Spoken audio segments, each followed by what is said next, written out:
आज के वीडियो में हम लोग यह जानेंगे कि किसी भी राजनीतिक दल को राष्ट्रीय दल का दर्जा कैसे प्राप्त होता है और कैसे किसी राजनीतिक दल को राज्य स्तरीय दल का मान्यता प्राप्त होता है। ये दोनों टॉपिक थोड़ा सा पेचीदा है, लेकिन हम लोग बड़े ही बेसिक से इसे जानने की कोशिश करेंगे। उससे पहले के जो भी टर्म एंड कंडीशन है उसकी भी चर्चा करेंगे, ताकि आगे के शर्त को जानने में आपको सहूलियत होगा। हम लोग बेसिक से एकदम स्टार्ट करेंगे। सबसे पहले जानते हैं कि राजनीतिक दल क्या होता है।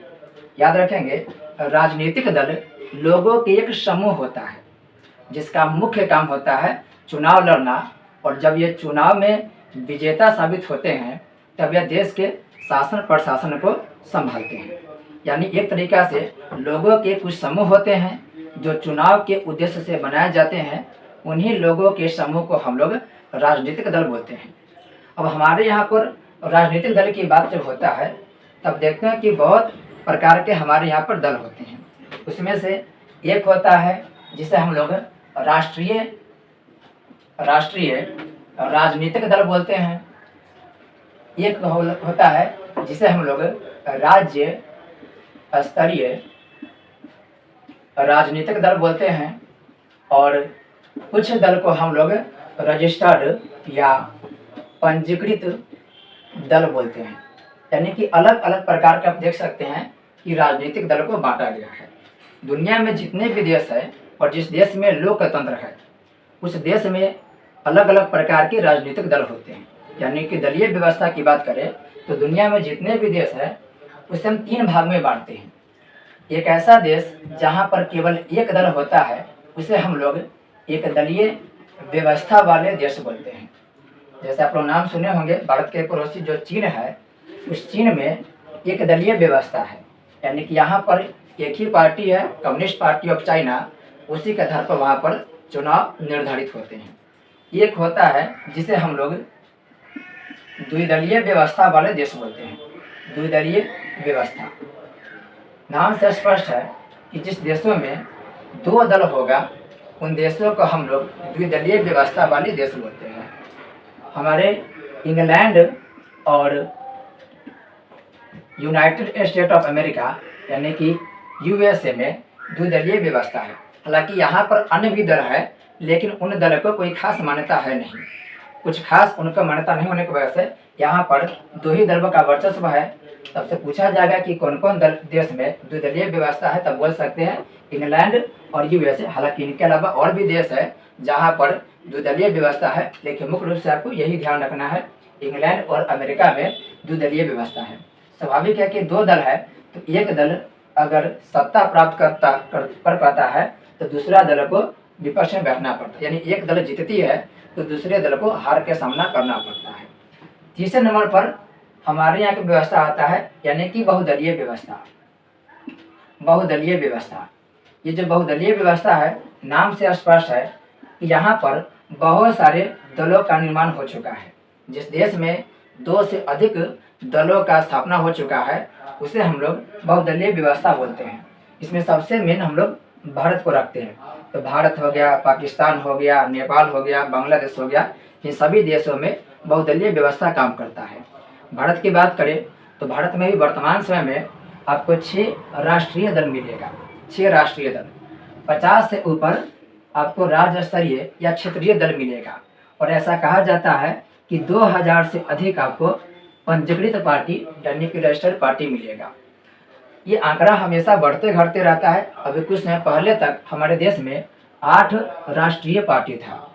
यानी कि राष्ट्रीय पार्टी की बात करें तो संख्या उसकी 8 थी, लेकिन वर्तमान में इनमें से 2 को राष्ट्रीय पार्टी का दर्जा समाप्त कर दिया गया है। वर्तमान में अभी राष्ट्रीय पार्टी की संख्या 6 हो गया है। राज्य स्तरीय की बात करें तो 50 से ऊपर है और रजिस्टर्ड पार्टी की संख्या 2000 से भी अधिक है। अब हम लोग चर्चा करेंगे कि कैसे किसी भी दल को, राजनीतिक दल को राष्ट्रीय पार्टी का दर्जा प्राप्त होता है और कैसे किसी राजनीतिक दल को राज्य स्तरीय दल का मान्यता प्राप्त होता है।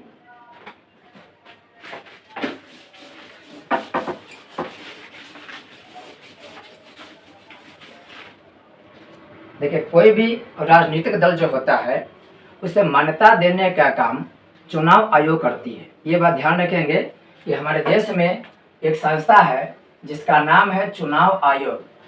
और ये चुनाव आयोग ही तय करती है कि किस पार्टी को राष्ट्रीय दल का दर्जा दे और किस पार्टी को राज्य स्तरीय दल के दर्जा दे।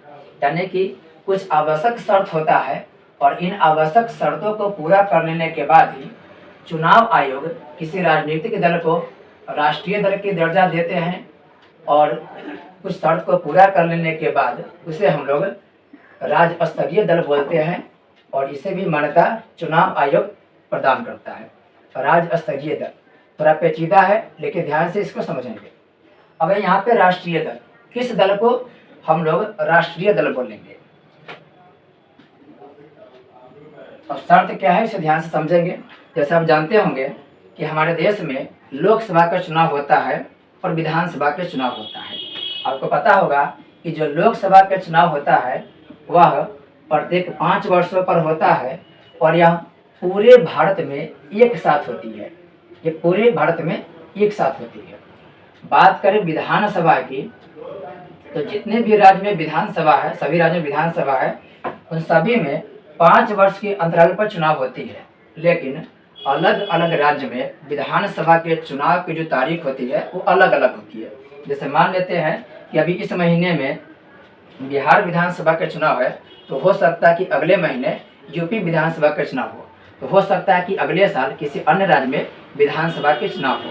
यानी कि यह देश भर में अलग अलग समय पर विधानसभा के चुनाव आयोजित किए जाते हैं। जबकि लोकसभा के चुनाव को हम लोग आम चुनाव बोलते हैं क्योंकि पूरे भारत में एक साथ इसे चुनाव कराया जाता है।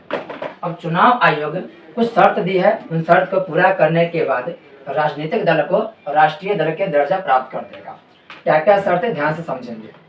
देखिए, कोई भी राजनीतिक दल है, यदि राजनीतिक दल लोकसभा के चुनाव में, ध्यान से समझेंगे, यदि चुनाव हो रहा है लोकसभा के, तो जब लोकसभा के चुनाव हो रहा हो तब उस राजनीतिक दल को, कोई भी राजनीतिक दल मान सकते XYZ, उस राजनीतिक दल को 4 या 4 से अधिक राज्य में, ध्यान रखेंगे यहाँ पर 4 या 4 से अधिक राज्य में जो चुनाव हुआ है, यदि उस चुनाव में उस राजनीतिक दल को वैध मत के अगर 6% मत प्राप्त हो जाता है तो उसे हम लोग राष्ट्रीय दल के दर्जा दे देंगे। याद रखेंगे, यदि चुनाव हो रहा है किसका, लोकसभा के, तो लोकसभा के चुनाव में कोई भी 4 राज्य है, ये मान लेते हैं कि ABCD 4 राज्य है और इन चारों राज्य में या उससे अधिक जितना हो सके, इन चारों राज्य में कम से कम सभी में कुल वैध मत के, यहाँ पे एक शब्द ध्यान रखेंगे, कुल वैध मत के यदि 6% मत उस राजनीतिक दल को प्राप्त हो जाता है, इसके अलावे एक राज्य या एक से अधिक राज्य में उस राजनीतिक दल को लोकसभा के 4 सीट जितना आवश्यक होगा। फिर से समझेंगे इसे। कोई राजनीतिक दल है, उस राजनीतिक दल के द्वारा अपने लोगों को लोकसभा के चुनाव में उतारा जाता है। तो लोकसभा के चुनाव में 4 राज्य या 4 से अधिक राज्य में जो चुनाव हुआ है उसमें से टोटल जितना भी मत पड़ा है, सभी लोग को मत पड़ा होगा, उन सभी मतों में से जो वैध मत है उसका अगर 6% वैध मत प्राप्त हो जा रहा है, उसके अलावे उस राजनीतिक दल को अगर 4 सीट लोकसभा से प्राप्त हो रहा है तो उस राजनीतिक दल को हम लोग राष्ट्रीय राजनीतिक दल की मान्यता प्रदान करते हैं। हम लोग नहीं, यानी कि चुनाव आयोग मान्यता प्रदान करते हैं। इसे फिर से वीडियो को पॉज करके या डिवाइस करके आप लोग बैक करके आप देख सकते हैं। इसके अलावा ध्यान रखेंगे, यदि कोई राजनीतिक दल विधानसभा के चुनाव में, ध्यान रखेंगे, विधानसभा के चुनाव में 4 राज्य या 4 से अधिक राज्य में टोटल वैध मतों के यदि 6% प्राप्त कर ले रहा है, 4 या 4 से अधिक राज्य में जो भी वैध मत पड़ा है, यदि उस टोटल वैध मत के 6% अगर उसे प्राप्त हो जा रहा है तो उस राजनीतिक दल को चुनाव आयोग राष्ट्रीय दल के दर्जा प्रदान कर देगी। अब यहाँ पे एक शब्द बार बार यूज हो रहा है, वैध मत। ये वैध मत क्या होता है समझेंगे। हमारे यहाँ पर जो चुनाव होता है वो 2 तरीका से होता है। अभी वर्तमान समय में आप देखते होंगे कि हर चुनाव EVM के द्वारा हो रहा है, इलेक्ट्रॉनिक वोटिंग मशीन द्वारा। लेकिन आज भी पंचायतों में जो चुनाव होता है, कुछ चुनाव जिसे हम लोग बैलेट पेपर पर कराते हैं, यानी एक कागज होता है, उस कागज पर एक तरफ राजनीतिक दल के चुनाव चिन्ह होता है और यहाँ पर जगह खाली होता है जहाँ पर हमें मुहर लगाना पड़ता है। और ईवीएम मशीन को आप देखते होंगे तो एक मशीन होता है, यहाँ पर बहुत सारे राजनीतिक दल जो शामिल होते हैं चुनाव में, उसका यहाँ पर चुनाव चिन्ह होता है और यहाँ पर एक बटन होता है, नीला बटन। तो वैध मत क्या होता है समझेंगे। जैसे मान लिया जाए कि यहाँ पर किसी राजनीतिक दल के चुनाव चिन्ह है, तो बैलेट पेपर पर हम ये जो स्थान है, इस स्थान पर मुहर लगाना पड़ता है। तो अगर हम यहाँ पर मुहर लगा दिए तो मेरा जो मत होगा वो वैध माना जाएगा। लेकिन कभी कभी क्या होता है, जाने अनजाने में किसी व्यक्ति के द्वारा अगर मुहर इस तरीक़ा से लगा दिया गया हो तो इसे हम अवैध बोलेंगे, क्योंकि हम जान नहीं पाएंगे कि ये जो मत दिया गया है वह इस राजनीतिक दल को दिया गया है, किसको मिला है। तो ऐसे मत को हम लोग खारिज कर देते हैं, इसको हम लोग काउंटिंग में शामिल नहीं करते हैं और ऐसे जो मत होते हैं उसे अवैध करार कर दिया जाता है। या मान लिया जाए कि कोई व्यक्ति है, वह एक से अधिक में जा करके अपना मुहर लगा दिया, तो ये भी जो मत है उसे अवैध करार कर दिया जाएगा। इसके अलावा ईवीएम की बात करें तो कभी कभी क्या होता है कि ये सब अलग अलग या दबिए अलग अलग बटन है, कोई व्यक्ति जाने अनजाने में अगर 2 बटन अलग अलग दबा दिया जा रहा है तो ये भी उनका जो मत है वह अवैध माना जाएगा। तो वैध मत क्या होगा, अगर सिंगल एक बार दबा के आ रहे तो वैध होगा, लेकिन अगर एक ही बटन को आप 2 से 3 बार अगर प्रेस कर दिए तो आपका जो मत है वो अवैध करार कर दिया जाएगा, क्योंकि सभी व्यक्तियों को केवल एक ही वोट के रूप में मान्यता मिला है। केवल आप एक वोट कर सकते हैं, एक से अधिक वोट आप नहीं कर सकते हैं। तो यहाँ पर हम समझे कि वैध मत क्या होता है। अब फिर से यहाँ पर हम लोग लौटेंगे। पहला हम लोग क्या लेके हैं कि राष्ट्रीय दल के मान्यता प्राप्त करने के लिए उस राजनीतिक दल को लोकसभा या विधानसभा के जो चुनाव हो, उस लोकसभा या विधानसभा के चुनाव में 4 या 4 से अधिक राज्य में टोटल वैध मतों के 6% वैध मत उसे प्राप्त करना होगा। साथ ही साथ अगर लोकसभा का चुनाव हो तो उसे 4 सीट जीतना आवश्यक है। इस तरीके से उस राजनीतिक दल को चुनाव आयोग के द्वारा राष्ट्रीय दल का दर्जा प्रदान कर दिया जाएगा। मान लेते हैं कि कोई ऐसा राजनीतिक दल है जो इस शर्त को फुलफिल नहीं कर पाया। अगर ऐसा शर्त पूरा नहीं कर पाया तो एक और शर्त है जिसके द्वारा राजनीतिक दल राष्ट्रीय दल की मान्यता प्राप्त कर सकते हैं। वो क्या शर्त है समझेंगे। दूसरा है, अगर ये नहीं पूरा हो रहा है तो दूसरा क्या शर्त है। दूसरा है कि लोकसभा के जो टोटल सीट है, जैसे हमारे यहाँ पर टोटल कितना सीट है, 545 सीट है। तो लोकसभा के जो टोटल सीट है, यदि इस टोटल सीट के 2% सीट प्राप्त हो जा रहा है, 545 का अगर 2% सीट अगर प्राप्त कर रहा है कोई राजनीतिक दल, तो उसे भी राष्ट्रीय दल की मान्यता प्रदान कर दिया जाएगा। जैसे 545 का 2% निकालेंगे तब देखेंगे कि 1%, 545 के जो 1% होगा वह होगा 5.45, यानी 5.5 मानिए। तो 2% कितना हो जाएगा, लगभग 11 सीट हो जाएगा। 545 के 2% की बात करें तो लगभग कितना आता है, 11 आता है। यदि कोई राजनीतिक दल 545 सीट में से 11 सीट जीतने में सफल हो जाता है तो उस दल को राष्ट्रीय दल की मान्यता दे दिया जाता है। यहाँ पर यह भी ध्यान रखना है आपको, ये जो 11 सीट लोकसभा से जीते हैं यह 3 राज्यों से होना चाहिए। कितने राज्य से, 3 राज्यों से। ये राजनीतिक दल के लिए अच्छा माना जाता है, क्योंकि बहुत ऐसे राज्य हैं जहाँ पर मान लेते हैं कि टोटल लोकसभा की सीट ही अगर 11 होगा तो 11 के 11 जीतना होगा। तो इस स्थिति में ऐसा नहीं है, आपको 11 सीट जीतना है तो एक राज्य में नहीं जीतना है, आप एक से अधिक यानी कि 3 राज्य में जीत सकते हैं। जैसे मान लेते हैं कि एक राज्य में इस राजनीतिक दल को 4 सीट मिला, दूसरे में भी 4 मिला, तो 4 से 8 हुआ, तो तीसरे में उसे 3 सीट प्राप्त करना होगा। तो 3 राज्य से उसे अगर 11 सीट प्राप्त हो गया है तो उस दल को चुनाव आयोग के द्वारा राष्ट्रीय दल का दर्जा प्रदान कर दिया जाएगा।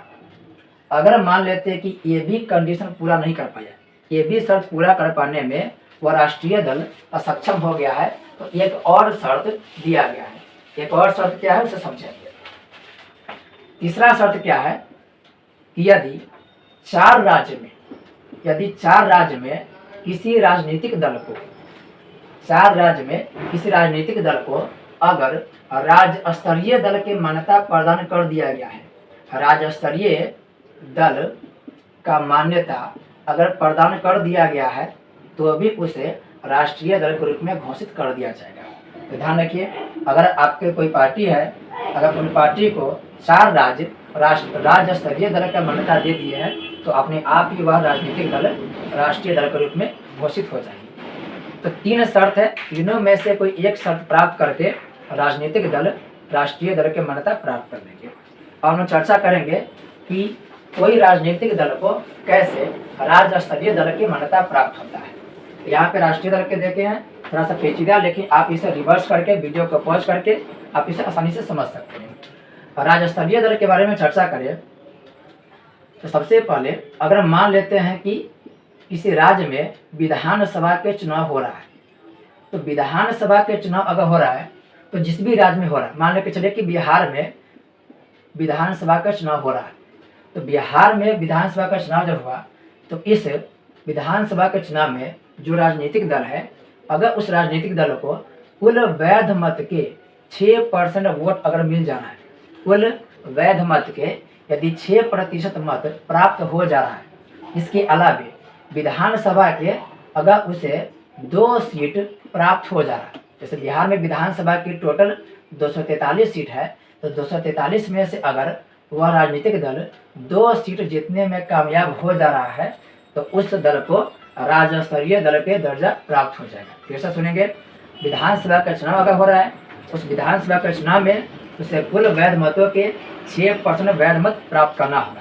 साथ ही साथ उस राज्य में जितने भी विधानसभा के सीट है उसमें से 2 सीट उस पार्टी को प्राप्त करना होगा।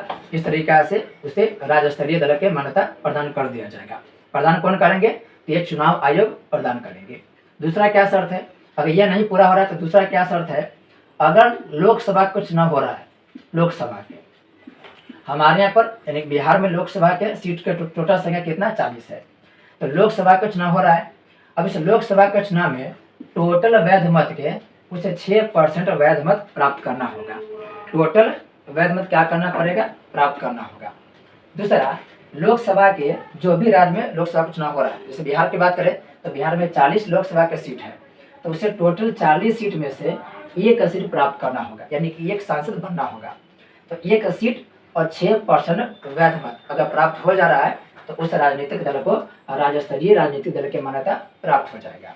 अगर मान लेते हैं कि ये भी शर्त पूरा नहीं कर पाया, तब क्या करना पड़ेगा? तो और भी उपाय है, और भी शर्त के द्वारा राज्य स्तरीय दल की मान्यता प्राप्त किया जा सकता है। तीसरा क्या है? तीसरा क्या है कि मान लिया जाए कि जिस भी राज्य में लोकसभा का चुनाव हो रहा है, ध्यान से समझेंगे, जैसे बिहार की बात करें तो बिहार में टोटल 40 लोकसभा के सीट है। अब जिस राज्य में चुनाव हो रहा है उसमें से हम लोग 25-25 के लोकसभा के ग्रुप बनाएंगे। जैसे बिहार में 40 लोकसभा के सीट है, तो कोई भी राजनीतिक दल अगर 25 लोकसभा की सीट के प्रत्येक, सही से समझेंगे, प्रत्येक 25 लोकसभा के सीट पर अगर उसको 1 सीट प्राप्त हो जाना है, प्रत्येक 25 लोकसभा के सीट पर यदि उसे 1 लोकसभा का सीट प्राप्त हो जा रहा है तो उसे राज्य स्तरीय दल का मान्यता प्रदान कर दिया जाएगा। जैसे आप एग्जाम्पल समझिए, मान लेते हैं कि किसी राज्य में लोकसभा के टोटल 50 सीट है, मान लिया जाए, तो प्रत्येक 25 पर कितना लेना पड़ेगा? 1 सीट, यानी कि जो राजनीतिक दल है उसे 50 में से 2 सीट जीतना होगा, तब जाकर के उस जो राजनीतिक दल है उस राज्य स्तरीय दल की मान्यता प्राप्त होगा। यानी कि प्रत्येक 25 में से 1 सीट लोकसभा में उसे जीतना ही पड़ेगा। अगर ये भी नहीं है तो क्या करना पड़ेगा? अगर ये भी नहीं है तो और भी उपाय है, और क्या उपाय समझेंगे। जैसे मान लेते हैं कि विधानसभा का चुनाव हो रहा है, विधानसभा का क्या हो रहा है? चुनाव हो रहा है। बिहार में विधानसभा के टोटल सीट कितना हो गया? 243। तो शर्त क्या है कि विधानसभा के चुनाव में उस राजनीतिक दल को या तो 3% सीट प्राप्त करना होगा और नहीं तो 3 सीट प्राप्त करना होगा। देखिए दोनों अलग अलग है। विधानसभा के बिहार की एग्जांपल दे रहे हैं हम, बिहार विधानसभा की टोटल हो गया आपको कितना? 243 सीट।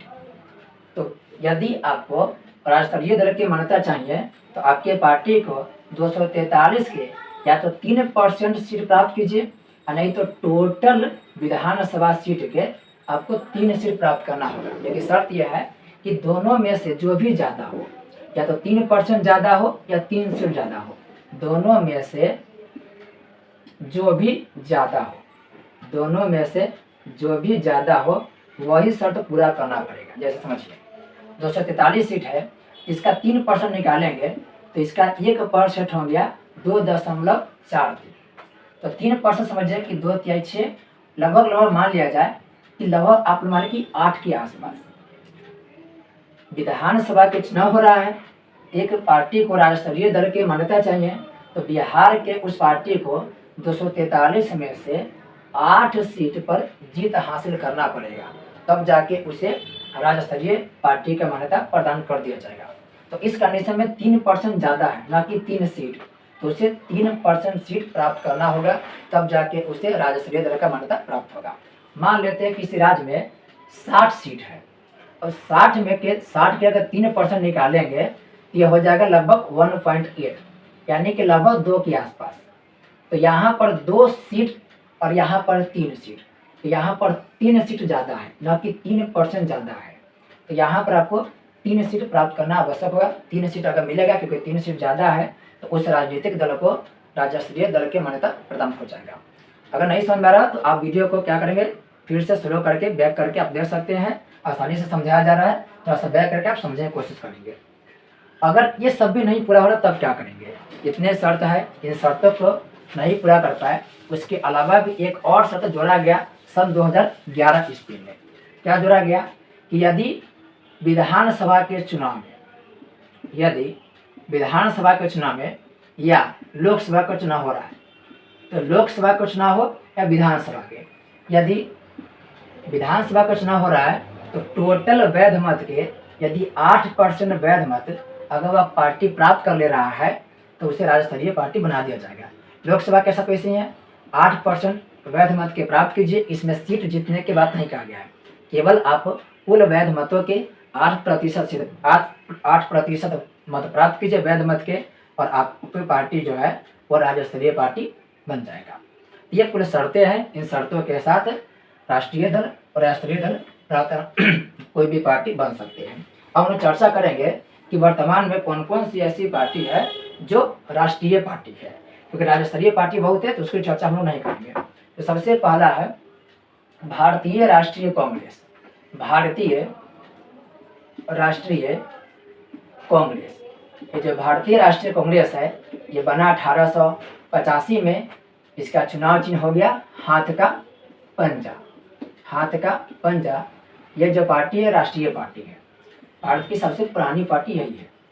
इसके अलावा बात करें तो देखिए, इसके बाद बना था भारतीय कम्युनिस्ट पार्टी, उसे राष्ट्रीय पार्टी के दर्जा से हटा दिया गया है।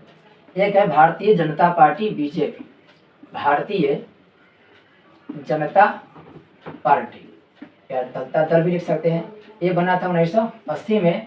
इसका चुनाव चिन्ह है कमल का फूल। ये भी क्या है, राष्ट्रीय दल है, राष्ट्रीय दल है। इसके अलावा एक दल है बहुजन समाज पार्टी, बहुजन समाज पार्टी, इसे दल भी बोल सकते हैं। ये बना 1984 में। इसका चुनाव चिन्ह है हाथी छाप। इसके अलावा बात करें तो एक हो गया भारतीय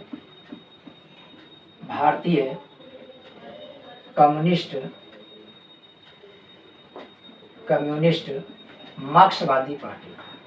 कार्ल मार्क्स के सिद्धांत को यह मानता है, मार्क्सवादी पार्टी या दल बोल सकते हैं। ये जो पार्टी है यह पार्टी 1964 में बना था। इसका चुनाव चिन्ह है हथौड़ा, हंसिया जिसे हंसुआ बोलते हैं, और तार। ये भी राष्ट्रीय पार्टी है। इसके अलावा एक और हो गया, वर्तमान में आम आदमी पार्टी भी राष्ट्रीय पार्टी बन चुका है। आम आदमी पार्टी भी क्या हो चुका है, ये भी राष्ट्रीय पार्टी बन चुका है। सन 2012 में बना था, 2012 में बना था। अब पढ़े होंगे इसका चुनाव चिन्ह क्या है, झाड़ू छाप। देखिए, पहले एक पार्टी था सीपीआई मतलब communist party of India, communist communist party of India, ये जो कम्युनिस्ट पार्टी ऑफ इंडिया है इसे हटा दिया गया। पहले राष्ट्रीय पार्टी था लेकिन इसे हटा दिया गया है। इसको राष्ट्रीय दल के रूप में मान्यता क्या कर दिया गया, समाप्त कर दिया गया है। एक और पार्टी था तृणमूल कांग्रेस। तृणमूल कांग्रेस ये मायावती जी की पार्टी है, सॉरी ये जो पार्टी है ममता बनर्जी जी की पार्टी है, इसे भी राष्ट्रीय दल के दर्जा क्या कर दिया गया, समाप्त कर दिया गया है। तो ये दोनों पहले था, अब राष्ट्रीय दल के रूप में नहीं है, ये राज्यस्तरीय दल के रूप में इन दोनों से छीन लिया गया है। तो ध्यान रखेंगे आप लोग। अच्छा एक और छूट गया इसमें, एक और याद रखेंगे, नेशनल पीपुल्स पार्टी। नेशनल पीपुल्स पार्टी ये भी अभी राष्ट्रीय दल के रूप में है। इस तरीके से आप लोग याद रखना है 6 के 6 राष्ट्रीय पार्टी है, पूरे इंडिया में चुनाव लड़ सकती है, मान्यता है, लड़ती नहीं अलग बात है, लेकिन यह 6 के 6 की पूरी मान्यता है। और ये भी दोनों था लेकिन इनको मान्यता समाप्त कर दिया गया है। तो वीडियो कैसा लगा कमेंट करके जरूर बताएंगे। भरोसा है कि आप लोग के वीडियो समझ में आया होगा। मिलते हैं एक नए वीडियो के साथ, तब तक बहुत बहुत धन्यवाद।